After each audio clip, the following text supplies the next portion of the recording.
Hola, buenos días, es Nico.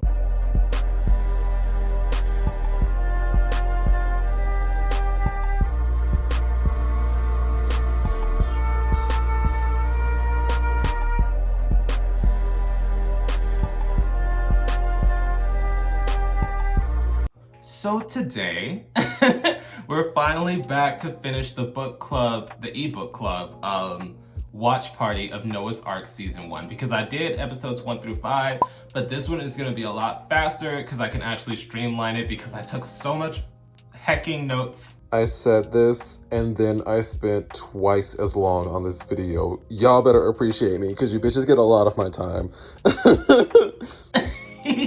Because I don't want YouTube to strike me. But essentially, we're going to be talking about episodes 6 through 9. And then we're going to take a small break, and when everyone's ready, we're going to move on to season 2 because this is season 2. And then there's a movie, but the movie is on YouTube, so you don't actually pay for that or like watch the ads like on Logo. So let's get started. Essentially, when we start off, Wade and Noah are going through it once again because the roles have been flipped. As of now, Noah has gotten the position of rewriting Wade's script, and in this process, Wade is slowly being pushed out because his ideas are unoriginal, uninspiring. I'm sorry, he's like a typical actiony straight boy. So the studios are no longer impressed with his work, so he's going through financial problems. So Noah suggests that they work together on a pitch. And it's not going well because the original problem was that Noah and Wade were butting heads because Noah wanted to actively help rewrite the script, but was being asked about it. So when he turned in the rough draft of the rewrite, the studios loved it and offered him his own movie pitch offer. So that's where they're going, and he was hoping that since it is a new idea, they would be able to work more smoothly. Though there was some pushback, they eventually managed to meet at a middle ground, and making the characters a comedic gay caricature actually sold the pitch. So Noah was actually the one that got them the money because he actively tried to push the gay agenda. Wade is the one that suggested it at the last minute because they were saying it's too bland, but that's essentially where they're at as of now. Their relationship is gonna get even better. Not better in like, oh, they're doing good, but better in dramatics in a few minutes. But we're gonna move on to the introduction of Junito. Every time I say Junito, I wanna say Junito because that's not like the way it's spelled is not how it's pronounced in Spanish. So that's why I always wanna say Junito, but it's Junito. And they make sure to say that. And he's introduced as the late night testing program person for Alex's HIV center. And as soon as he walks in, you know, Ricky, new puss. He's smelling new puss. So obviously he's gonna shoot his shot and try to get with Junito. And that's the thing, their dynamic is interesting because Junito, he's not like the other dudes that Ricky meets. He's not down to smash, he's not down for a quickie. He actively flirts with him and has a healthy dynamic with him. And in this process, Ricky confuses the lack of immediate physical sexual gratification for a friend zone. So when he begins to open up to his friends about their dynamic, and he's like, he's just my friend, but he's listing all of these positive qualities and he's getting very lost in commentary about him, it's pretty obvious that he likes him. And his friends are like, it's pretty clear that you like Junito, but they're not gonna push it because Ricky isn't a person that dates. So the entire concept of having a romantic feeling around somebody that's not based strictly on their physical appearance threw him for a loop. But that's the thing. Later on in the episodes, their dynamic changes because Junito, when he originally saw that Ricky wasn't immediately trying to smash him, he started to consider Ricky as a gentleman. Ricky? Yeah, I always call him that because that's what he says he is. Yes, it's because Ricky approached him as a friend because he thought, okay, well, he didn't want to fuck me off rip, it's just a friendship. Because Ricky approached Junito as a friend, Junito took that as a gradual romantic interest, while Ricky was still discovering what these feelings were inside. So it became a healthy, budding relationship. But then we're gonna have to switch over to the other character arcs at the beginning of these episodes, which is T-Money. T Money is blowing Chance's phone up and it's making Chance giddy because T Money genuinely is showing interest in him beyond the physicality. He doesn't care that Chance isn't hood. He doesn't care that Chance is a successful businessman. He genuinely likes him and he's shooting his shot and he's trying to court him. But the thing is, Chance is still linked to his ex Eddie, who cheated on him because Chance wasn't thug enough, through Eddie's daughter, Kenya. Because Chance even said, yes, me and Eddie aren't together anymore, but I made an obligation to be there for that child. So I'm still her stepfather, and I'm going to help her, pick her up from ballet, pick her up from school. I'm gonna do all that because that's the kind of person that I am. Chance is genuinely a good person. But this becomes an issue because with proximity to his ex, Chance is always having to divert his attention from T Money. Because T Money and Chance decided to like hang out. They were gonna come over and watch movies because T Money really wanted to show Chance, I am not just a hood dude. I am multifaceted.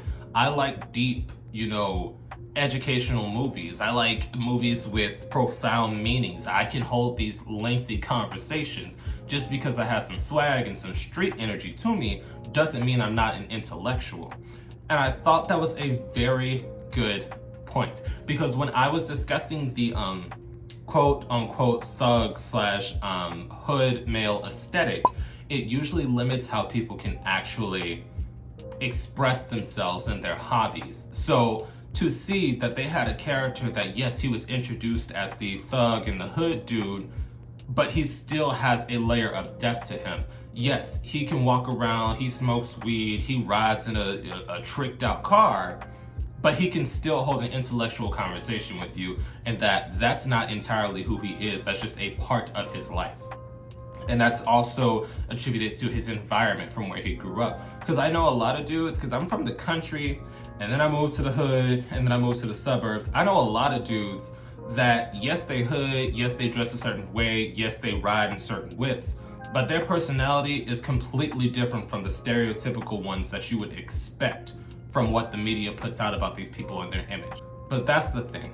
So like I said, it's about the proximity of you and your ex. So the issue was Chance and T Money got together to watch movies, but Eddie did not come to pick up Kenya. So Kenya is asleep in the other room, and Chance is like, okay, well, he's not gonna be able to make it. I'll just bring her there. And T Money was like, I'll drive you. So T Money drives Chance and Kenya, Eddie's daughter, back to Eddie's house to drop them off. And Eddie gets hyped because Eddie is like, I know you don't have this nigga in my house, because T Money walked them in. It's like T Money drove them there. He walked with Chance because this is your ex. There might be energy. I'm gonna protect my man, because T Money at this point is trying to step up and show Chance that he's interested. And Eddie's like, how dare you bring him here and give me my daughter, and you out of line for even having him around her. And Chance is like, you're out of line for cheating on me. And I was just trying to be a good stepfather while still retaining my own social life. So Eddie goes to put Kenya to bed, and Chance tells T Money, hey, thank you for dropping me off here. I'm gonna stay here because I have to have a conversation with Eddie because he's out of line and I need to set some ground rules. And T Money's like, are you sure? Because I know how this could go left. And Chance is like, no, it's perfectly fine, don't worry. So as soon as T Money leaves, Eddie comes over here and starts getting rah, rah, rah, and Chance is all up in his face. And suddenly they start kissing. Because if you, Nico, listen, if you've never been in like a stressful or toxic relationship, I've been in a good one to two. When you start arguing and you're getting your emotions riled up and testosterone is spiking, you get horny. You get horny. Nico, yes, I've been in a situation where I've been arguing with somebody and then we just start hunching. So I'm not even gonna like stress Chance on that one, because I know how it is to be caught in the heat of the moment and you're all rah, rah, rah, and they start making out. And Eddie's like, damn, Chance, I miss you. And Chance went, don't call me Chance, call me Little C. The hood name that T Money gave him. And that made me scream, because afterwards, hours had passed and Chance is finally heading back home. And he gets there and T Money is on his doorstep. And and Chance is like, hey, T-Money, we gotta talk. And T-Money's like, it's over, isn't it? Because I left you with your ex hours ago and you're just getting home. And Chance is like, yeah, I just have to sort through a lot of things. You know, we have a large history and I really gotta just focus on that right now. And T-Money said, is there anything that I can do to convince you otherwise? Because I really want you, Chance. And he gonna say something, you could wish me luck. And me personally, I would smack the shit out of Chance. I would smack the shit out of Chance, because you're not gonna have me drive you to your ex's house to drop off your baby girl. Your ex is rah in my face. You gonna fuck on him, come back and tell me you wish me luck. I smack the shit out of him. But that's me. Nico, I'm not usually a violent person. You know, violence is the last resort for me. But it's the matter of the fact that you could wish me luck after we just went on a date, you fucked your ex, and I'm telling you, what is it that I can do to prove that I'm the better option? So, in my opinion, T-Money was the better option because T-Money accepted Chance for who he was. T-Money accepted him for not being hood, accepted him for being quote-unquote lame. He accepted him for his eccentric personality. And Eddie is the one that cheated on him because he didn't fit his sexual fantasy. So that's personally me. I think T-Money was the right decision, but Chance, I understand why he fucked Eddie. I understand it because I've been in that situation where you're just arguing and you're arguing and you're arguing and you hate hunch. And then you just at a peace. Like you're just at peace because you just hunch the hate away. And I've been there before. Don't judge me. Don't judge me. But yeah, moving on to the last dynamics in this beginner episode arc. It's Alex and Trey. So Alex and Trey have been going through issues as we've discussed, especially with the introduction of Guy, Trey's new friend. And Guy essentially is the one responsible for bringing the supplies to the testing center because he works at a hospital. And Alex is being like, thanks, I guess. Anyway, Trey, what are you doing later? And Trey said, okay, well, Guy wants to do some remodeling on his house, so I'm gonna go over there and I'll see you later tonight. And Alex is like, okay, I guess. So when Alex gets home, he sees that Trey is not home. So he answers the answering machine, back when answering machines were a thing. He answers that, and Trey had left a voice note saying, hey, the remodeling has gone on too long, so I'm just gonna crash here. I'll see you tomorrow morning. I love you. You know, all that relationship shit. So Alex is like, I think the fuck not. And he scoops up Noah, who is in a vulnerable state right now because they had just, you know, him and Wade had just gotten to it a little bit. So he scoops up Noah and he's like, oh, I just made a casserole for Trey and Guy because I know they're working hard and they're two hardworking men and they need to eat. And Noah is like, okay, that's cute and dandy, but shouldn't you call first? And why are you in a ski mask and all black? And Alex said, I don't have to call, my man is at the house. And I'm just sitting here like, bitch is about to go left. So he goes up in there, and rather than going to the front door, he pulls the ski mask down with the casserole, and he's sitting here skulking through Guy's backyard, searching for them, and he's here, ooh yeah, baby, just like that, through the window, and Guy is moaning. So he's like, I think the fuck not, and he rushes into the house, and all of a sudden you hear is a, who are you? And there's some gunshots, and Alex is frantically running out of the house, and he trips over Trey. Trey was actually in the backyard sleeping outside while Guy was smashing a girl inside. So Alex flips over Trey and falls into the pool, and it becomes an entirely new dynamic. It becomes an entirely new dynamic, and that's the thing. Going into the next episode, Alex and Trey are at couples counseling, and Trey was making some very valid points, saying that Alex is too demanding, that not only does he expect me to be a provider because I have a full-time job, but he expects me to help build his dream, meaning I'm doing all the carpentry, all the work at his clinic, and then he expects me to help him with his friends, such as when Trey was the one that drove Chance to go find out that Eddie was cheating, or whenever they need a ride, Trey is always there. Whenever they need someone to talk to, Trey is there with Alex as a couple. But whenever Trey wants to make time for his friends, such as Guy, Alex always assumes that he's cheating, meaning that I'm going above and beyond to please my man, to please him, to help his friends and help him follow his dream, but I can't even have a friend without being accused of cheating. And I have been there. I have been there. I'm one of those people that when I'm in a relationship, I will pay your bills if I really love you. I will buy you food. I will drive you places. I'm one of those people, like, I'm a provider. I'm not no high value man. Like, when that discussion pops up, I don't make that much money, but if it's within my means and I truly love you, I will go the extra mile to please you and help you any way I can, because that's just the type of bitch I am. I'm a bleeding heart. But I remember I got a friend. I had finally found a friend. And I mean, I had been friends with my homie before I got into this relationship, like months before. Like, we would chill, we would hang out, we would go work out, we would watch anime. But as soon as I would say, okay, well, I've been with you, let's say 5 days this week, I want to go hang out with my friend. It became a scenario where he was accusing me of cheating. He was saying, y'all gotta be hunching. Meanwhile, I'm actively posting pictures of us at the gym or watching anime, and I'm sending him updates because I know he's like a little, you know, crazy. Because that's the thing, I tend to like crazy men. It's just something about them. But this message really rang true to me because it showed that you can go above and beyond, you can prove yourself, you can be a provider, you can do everything that is asked of you. But if somebody has insecurities or self-esteem issues, there's nothing you can do to change that. They're going to take that out on you regardless of what you do and how you navigate during your relationship. So Alex's retort was, the only reason I'm accusing you of cheating is because you ain't putting it down in the bedroom anymore. And listen, it made me upset because that's the thing. People don't understand that, yes, as men, we tend to be more sexually inclined because we do have testosterone, which makes us a lot horny, not the best verbiage, but it means that we are sexual entities to some degree. Not everybody, this, you know, experiences may vary. But if you are under stress, if you are tired, if you are, let's say, upset, you're not always going to be in the mood. Especially because when they try to spice it up, when Trey introduced webcamming, when Trey introduced sex toys, Alex had an issue with it. Obviously, he got into the webcamming, but the sex toys bothered him because Trey would eventually start to use it to please himself without him.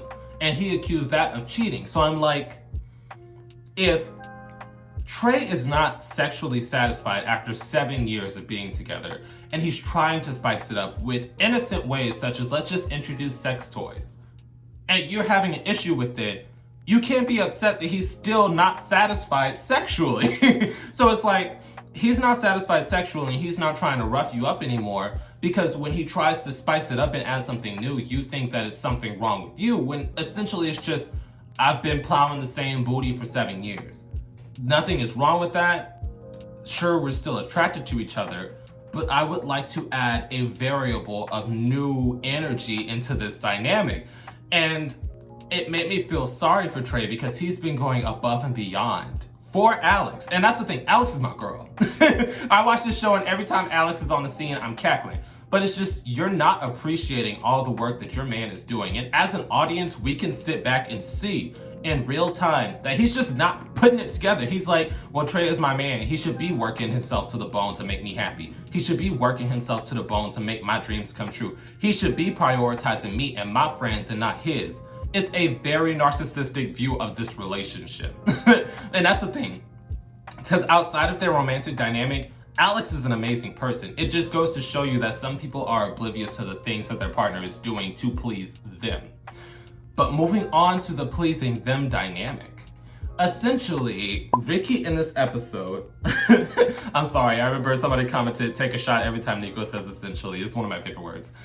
Ricky faints at the beginning of this episode after admitting that he's in love with Junito. But the thing is, Ricky fainted because he had a staph infection, not because of an emotional wave.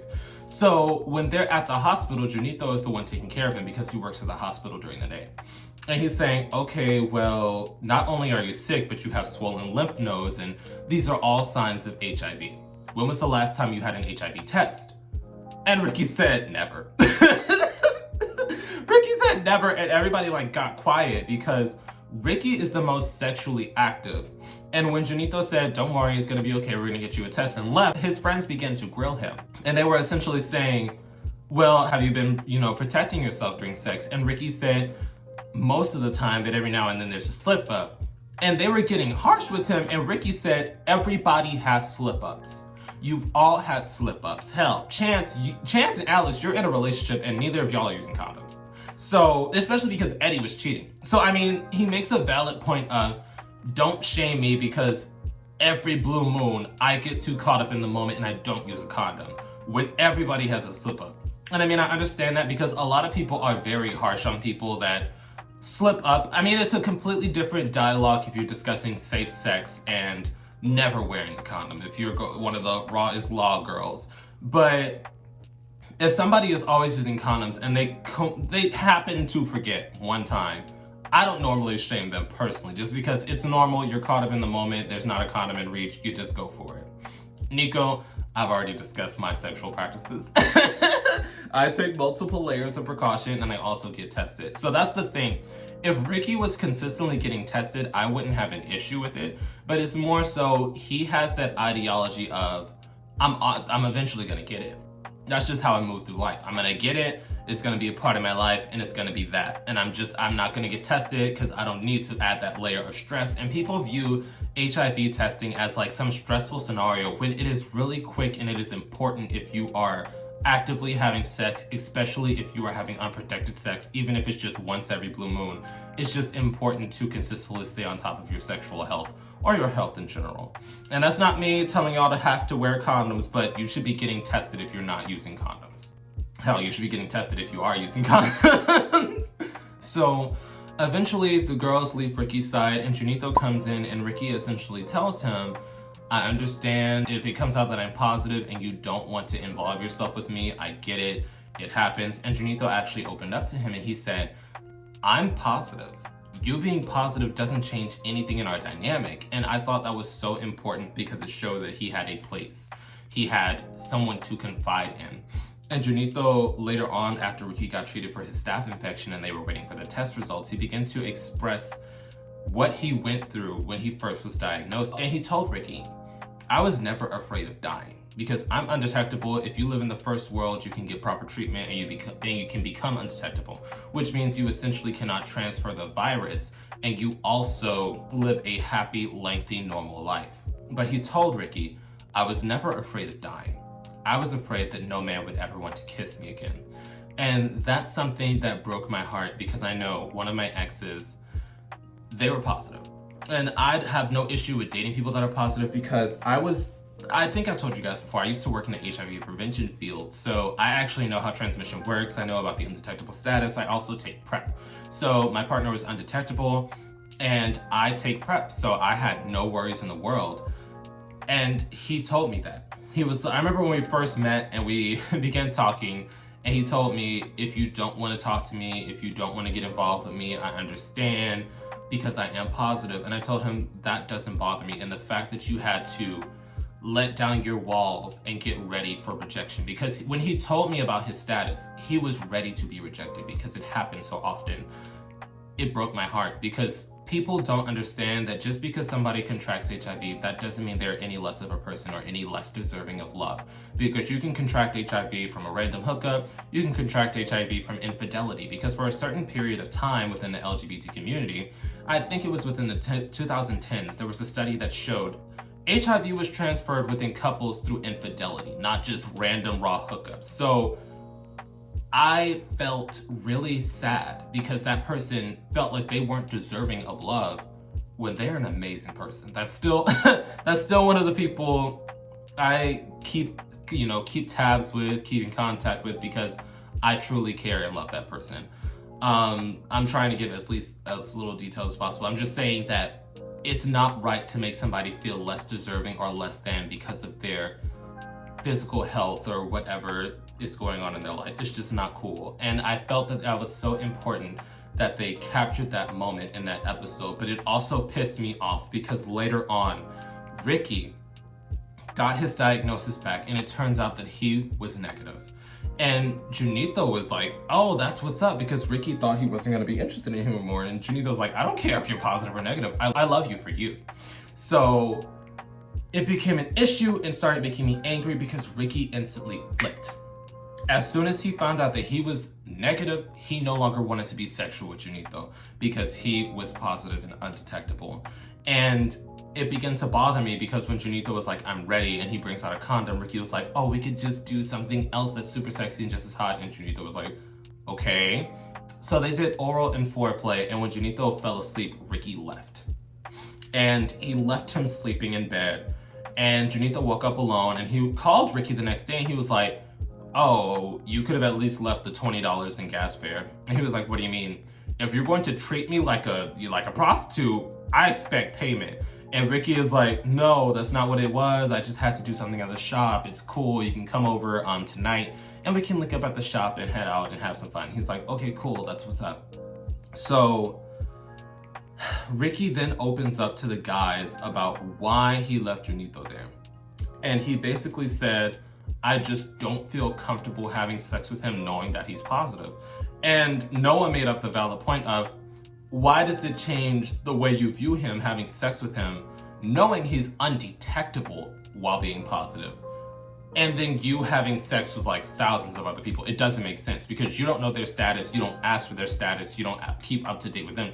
And he's like, it's just the fact that I know. And I know so many bitches online that's like this, that they're like, I would never date somebody that's positive. I would never have sex with somebody that's positive, but I will let a random nut in me and just have their word that they've been tested, that they're on PrEP, that it's like, you would rather take a gamble fucking people that you don't know their status, you don't know if they've been tested, because a lot of people on these hookup apps don't ask questions. They show a nude, they send an address, and they're like, flood me out. So you would rather have sex with these people not knowing their status rather than getting into a relationship or having sex with somebody who knows their status and is properly taking care of their sexual health. It pissed me off. Because that's still a stigma to this day when I have these discussions online and people are like, I just don't want to sleep with somebody that's positive, but you're letting a random who you don't know anything about nutting you. It makes no sense. And that's what pisses me off, especially because I did work in the HIV prevention field. It's just asinine. But yeah, a lot of you bitches caught strays with that because I remember a lot of y'all were commenting these kind of things when I was talking about PrEP, and I'm just like, it's so ignorant to refuse to have sex with somebody that you know is positive and undetectable and taking care of their sexual health, but you're just fucking randoms raw. It makes no sense to me whatsoever, but that's just me. So, brief switch back to Alex and Trey. Trey is working on the clinic. He's been working all day after he got off from his shift, and he has a basketball game. So he's like, okay, Alex, I finished this part. I'm gonna come back and finish it later. I gotta go to my basketball game. And Alex said, what do you mean? You need to finish that work and you can stay through the night. You don't have to go to a basketball game. You can miss one game. This is for our clinic, Trey. And it annoyed me because he was still not catching the signs that this man has been at work all day. He's come here and done work on your clinic. And now he just wants to go play basketball with his friends. And you're demanding that he finishes work on your clinic and cut off his friends, essentially isolating himself to work for you. And Trey rolled his eyes and went back to work because Alex was just, there's no arguing with Alex. Because Alex will find any way to make you feel small when you're in the right when confronting him about a certain issue. But then we move on to the last episode. So essentially, Ricky had Junito come to the shop at the end of the night. And rather than just breaking up with him because he was uncomfortable with Junito's status, he was hooking up with somebody in the back. And Junito came and he saw them and Ricky was like, why aren't you getting mad? Why aren't you getting upset? Why don't you break up with me? And Junito said, you could have just been a man and told me that you wanted to break up because of my status, rather than calling me over here, treating me like shit, cheating on me, and making me see it in person. That was fucked up. And he just peacefully left. And I thought that was so important because Ricky was going to use that as a way to justify what he did and say, oh, it wasn't meant to be, and oh, this and that. But Junito said, no, I truly wanted to be with you, and rather than just being a grown-up when I was there for you during your status and your testing period, you just fucked me over because you were uncomfortable and ignorant. And I thought that was so important because a lot of you bitches will end up alone. A lot of you bitches will end up alone trying to play these mind game and justify these actions that you're taking against people that are positive and going through mental gymnastics to try to seem in the right.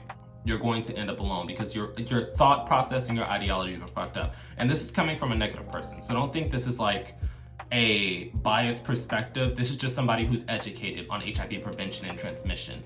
you're ignorant. That's just me, Nico. This is my PSA. You're ignorant. But we move on to Wade and Noah. And Wade, for the past few episodes, have been staying with Noah because he was getting his house fumigated. And Noah had to realize that actually living with somebody and dating somebody was completely different. And Wade was beginning to run his patience thin. But Wade suggested, oh, this has been such a nice experience. We should get a house. And Noah was like, are you insane? And he was like, no, we're together. You know, it's a good, we should get our own space. And they go house hunting. And Noah is talking about, oh, well, we don't need 2 master bedrooms because we're going to share. And then Wade cut him off and said, no, yeah, we don't need 2 master bedrooms. I only need the master bedroom. He can have the other room. And the realtor chuckled it off. And Noah snapped on him and he said, do you really think we're ready to live together? If you can't even tell the realtor that we're a couple, I don't understand where you think we're at this moment, but we're not ready to move in. And Wade went off on him because he's like, you should have just told me this from the get-go instead of having me waste my entire morning house hunting with you, when you're the one that suggested we go house hunting. So it was just a miscommunication and a rushing of the process, especially because Noah has not been happy with Wade for a minute now because Wade was in his space. He was moving things, breaking things, but also when Noah tried to introduce backdoor play, aka a little finger in the back door, Wade went off on him and he said, I'm not cool with that. I'm not open to exploring that. I am not a bottom. You're the bottom. I'm the top. And even after Noah gave him that book on gay sexual positions and how to actually enjoy gay sex, Wade was like, it's not on the table. I don't care if you're verse. I don't care if you want to experiment. I don't want you touching my butt. So Noah is not sexually satisfied. Wade is being an asshole about the work. He is currently in Noah's space and Noah is getting fed up with it. So at this point, he's trying to get some outside, insight on it. He's trying to talk to Ricky, but he cannot find Ricky because Ricky, after the Junito situation, has been MIA. And then it turns out that Ricky allegedly went to a Latino Boy Presents sex party.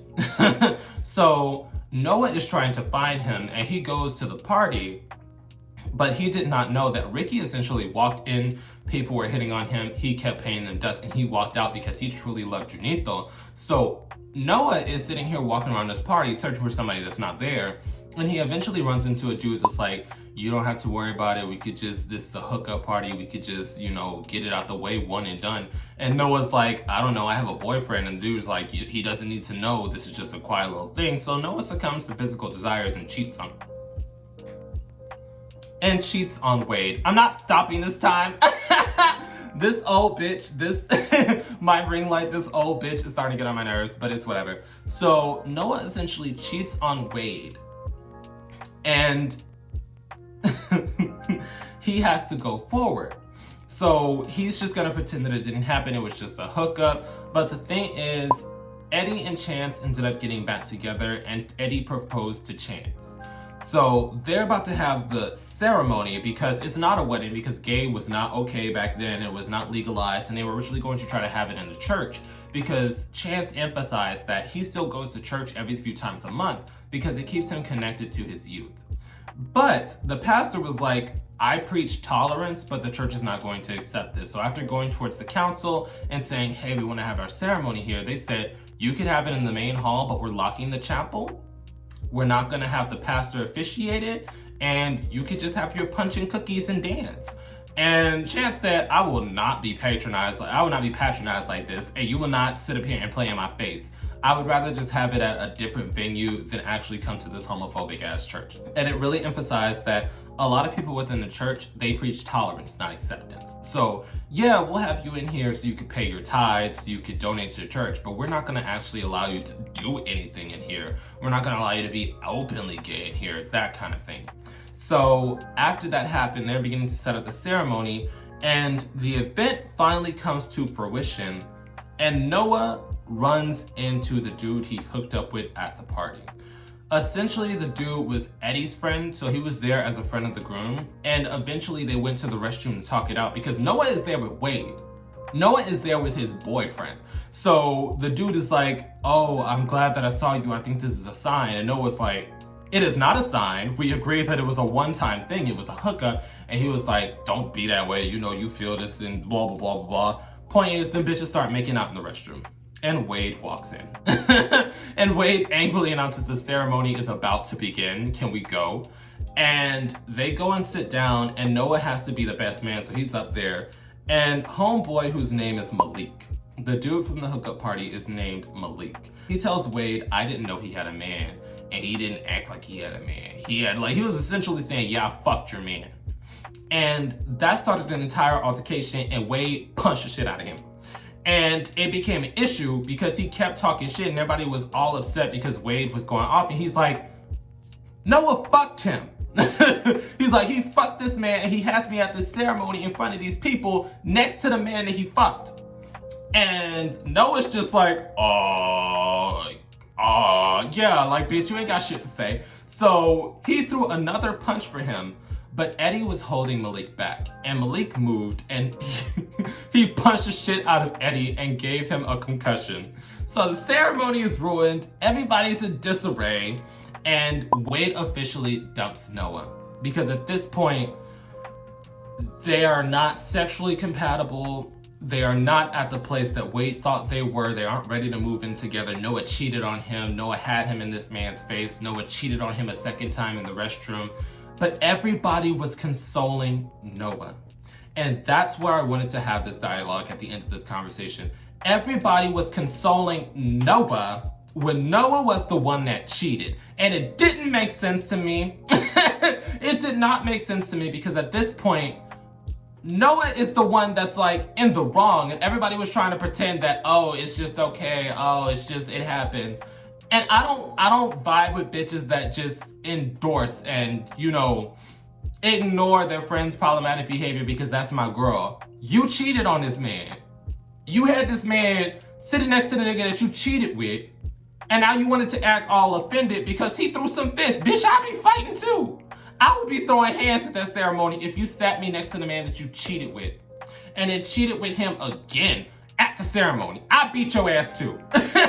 Nico, I know I come on here and I'm an intellectual, but certain things deserve an ass beating. Noah deserves to get his shit rocked. I'm sorry. That's just where I stand because you was out of pocket and nobody ever wants to address how Noah was out of pocket. So after this, Alex had found 2 plane tickets and a ring in Trey's pocket. So he thought, okay, well, Trey is about to propose, and before the fist started flying, he said, hey, can you also officiate another wedding? And Trey is like, what the fuck are you doing? And Alex is like, I found the ring and the plane tickets, and Trey had to break it down to him. It says, I love you from Trey because this is a promise ring. I'm going to go with my friend Guy on a relief mission in South Africa because we need some space. And Alex was offended and stared at Guy like he was cheating on him. And I'm just sitting here like, so far, Trey and Guy have not done anything sexual or cheated. Trey has been working himself to the bone for you and you've not been appreciating him. So he gave you a promise ring to say, I still love you. I'm just going to go on a relief mission to help people that are in need while also reaffirming that I am in love with you and we still have a future. I just need some space. And I definitely understand that because you can be with somebody for a long period of time, but eventually you too need space. I don't care how long you're a couple, you're always going to need your own personal space and own personal time. And Alex was just not allowing Trey to have a personal life outside of him. Meanwhile, he was allowed to have his friends, his clinic, his man, but Trey could only have him in his world. It was isolating. So I definitely understood that decision. And that's essentially where we left off, because we left off at the ceremony with Chance and his girls all just dancing around alone because they still had the venue rented out and they're dancing to the intro song saying this is gonna be me and Eddie's song. And it was just a very, there's more to come ending. And season 2 definitely addresses all of this, which I appreciate. And we're gonna get onto season 2 eventually, but that was season 1 of Noah's Arc. And I understand that this video is a lot longer than the other one that I have planned. The other video was 20 minutes, this is about to be a 40-minute long video. But I just wanted to address all this in detail, and I hope I got this done in an orderly fashion. But yeah, I'll see you guys next time, and I hope you enjoyed the book club. Just wait for the next few episodes. I'll announce when we're gonna get ready for it so that you don't have to spend the money immediately, but we're gonna get on to season 2 eventually. Boop. And once again, a quick thank you to all my patrons on Patreon, and a quick shout out to my third eye tier patrons. Your support means everything to me and helps me do this a lot more smoothly. I will also be listing this week's live stream topic in case anybody wants to join in on the fun. I will see you guys there.